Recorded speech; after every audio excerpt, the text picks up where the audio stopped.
Hi. This is Bobby Harding with Louisville Homes Realty Group here at Keller Williams Louisville East. I just want to touch base on the government shutdown and how that affects your real estate transaction. I'm here today with Joe Homan with United Mortgage. He's going to talk a little bit about the financial side. I wanted to touch base on how this is not affecting selling or purchasing a home. It might make us close a little bit later due to some of the financing terms, but when it shut down, and Joe will be able to touch on this, the interest rates dropped a little bit. There's still all the homes for sale, and it is time to hit the ground running on buying a home.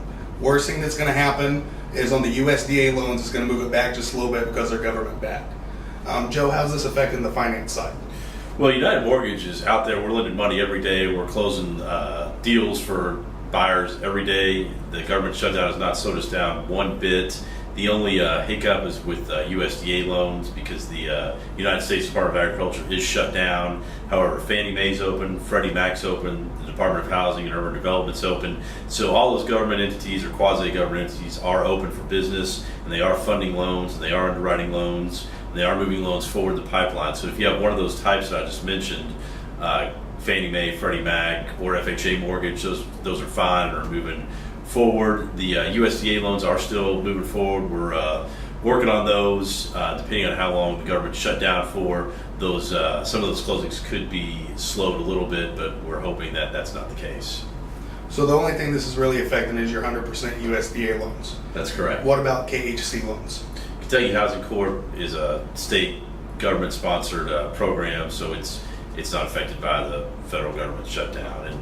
And the good news is with the government shutdown, the United States Treasury and along with the Federal Reserve has done some things to lower interest rates. So interest rates are the lowest they've been since May, June of this year. So you can get a 30-year fixed rate mortgage in the threes right now. So, with the government shutdown, it has come some inconveniences, but it's also an opportunity to lock in a super low interest rate that hasn't been available for several months now. So if somebody were in a hurry to get a house and get it closed, and they were looking outside of Jefferson County, that would essentially be a USDA territory, could they go after a KHC loan and essentially still get that 100%?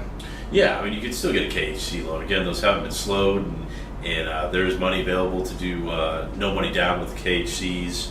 And again, the USDA loans aren't lost. You can still lock in a rate on a USDA loan. You can still go out and write a sales contract using a USDA loan. You can still order an appraisal and go through really the whole mortgage process with the USDA loan. It's just in order to get those closed, a representative from one of the local USDA offices has to sign off on it, and that doesn't take very long. But with the government slowdown, it could slow the closing by a day or two. But again, what we're hoping, as long as the shutdown doesn't roll past next week, that most people wouldn't feel an effect. So the bottom line is there's no reason to wait. There's no reason to wait to sell your house, to put it on the market. Right. There's no reason to wait to purchase a home. Right. Yeah, and if you're getting a USDA loan, you certainly don't want to wait, because the longer you wait, when you do inevitably write a purchase contract and buy a home, you're just going to be that much farther behind than the people that already have. So you definitely don't want to wait on that type of loan. Well, Joe, I appreciate it very Sure. much. Thanks for the input. And remember, it's always a good market with the right realtor. Thank you.